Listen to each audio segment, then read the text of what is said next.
अजून मी काही निकाल वाचलेला नाही, पण तो जर खंडपीठाने दिलेला निकाल असेल तर तो सर्वांना मान्यच करावा लागेल।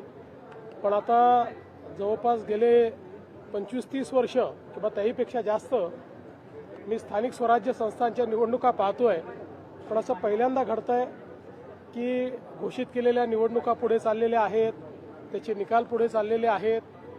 मला असं वाटतं की एकूणच ही जी काही सगळी पद्धती आहे ही पद्धती काही फार योग्य वाटत नाही।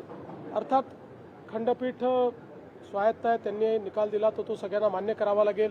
इलेक्शन कमिशनही स्वायत्त आहे, पण यातनं जे उमेदवार आहेत, जे मेहनत करतात, इतके दिवस प्रचार करतात, त्या सगळ्यांना एक प्रकारे त्याचा भ्रमनिरास होतो आणि सिस्टीमच्या फेलियरमुळे त्यांची काही चूक नसताना त्या ठिकाणी अशा पद्धतीनं या सगळ्या गोष्टी होणं काही योग्य नाही आहे।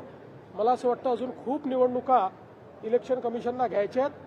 या सगळ्या प्रक्रियेमध्ये निवडणूक आयोगाने सुधार आणला पाहिजे आणि किमान पुढच्या निवडणुकांमध्ये तरी असं होणार नाही हे निवडणूक आयोगाने बघितलं पाहिजे असं माझं मत। राज्य निवडणूक आयोगाची चूक वाटते, कारण ज्या प्रकारे दिवस दिले नाही, अपील केल्यानंतर 3 दिवस द्यायचे होते, त्यानंतर काही निवडणुका पुढे ढकलल्या आणि आता हा निर्णय येतो कोर्टात 24। आता माझं तरी मत असं आहे की मी चूक म्हणणार नाही, माझं मत असं आहे की जो काही कायदा आहे त्याचं चुकीचं इंटरप्रिटेशन हे करण्यात आलेलं आहे।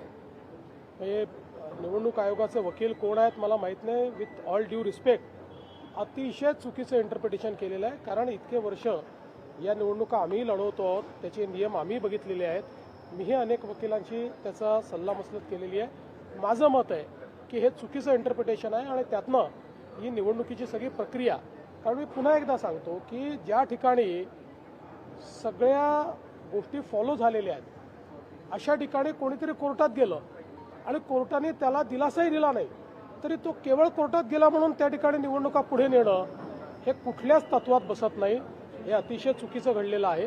पण ठीक आहे, आता मी त्याच्यावर अधिक बोलणार नाही।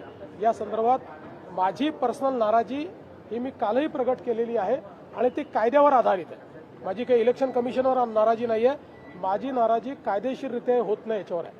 जे 50% वरती जे आरक्षण गेलेलं आहे, मतदान झालेलं या ठिकाणी आज मतदान होतं, आता 20 तारखेपर्यंत सरसकट सगळीकडे आचारसंहिताचा मुद्दा आता परत एकदा उपस्थित राहतो, कारण की निकाल 21 तारखेला येणार आहे।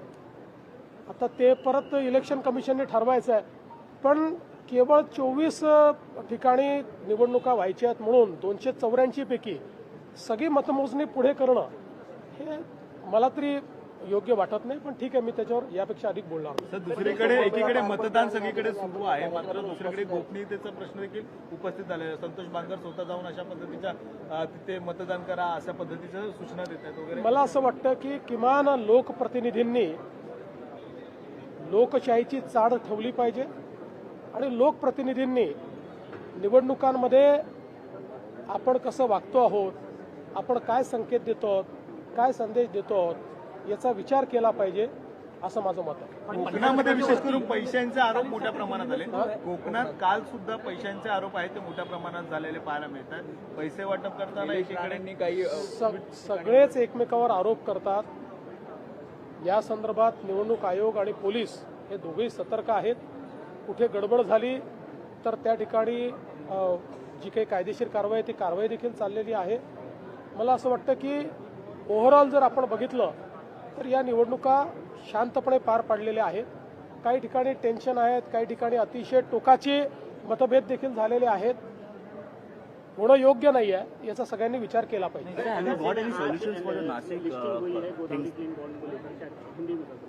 मुझे बहुत खुशी है कि हमारे प्रधानमंत्री मोदी जी हमेशा ये कहते हैं कि हमारे म्यूनिसिपल कॉरपोरेशंस ने बॉन्ड मार्केट एक्सेस करना चाहिए और आज नासिक म्यूनिसिपल कॉरपोरेशन ने जो नासिक और त्र्यंबकेश्वर में कुंभ मेला होने वाला है उसके चलते क्लीन गोदावरी बॉन्ड्स आज इशू किए हैं और मुझे इस बात की भी खुशी है कि ये जो बॉन्ड्स है ये 4 टाइम्स सब्सक्राइब हुए, 4 गुना ज़्यादा सब्सक्राइब किए गए हैं। एक प्रकार से जो म्यूनिसिपल कॉरपोरेशन है इसमें इन्वेस्टर का विश्वास इस माध्यम से दिखता है और इन बॉन्ड्स को इशू करने के लिए केंद्र सरकार ने भी बड़ा इंसेंटिव दिया है। 26 करोड़ रुपए इंसेंटिव के रूप में अब म्यूनिसिपल कॉरपोरेशन को मिलेंगे और साथ साथ अर्बन चैलेंज फंड को भी एक्सेस म्यूनिसिपल कॉरपोरेशन कर पाएगी। तो कुंभ मेला तक बहुत महत्वपूर्ण कार्य इस माध्यम से म्यूनिसिपल कॉर्पोरेशन करेगी। क्या और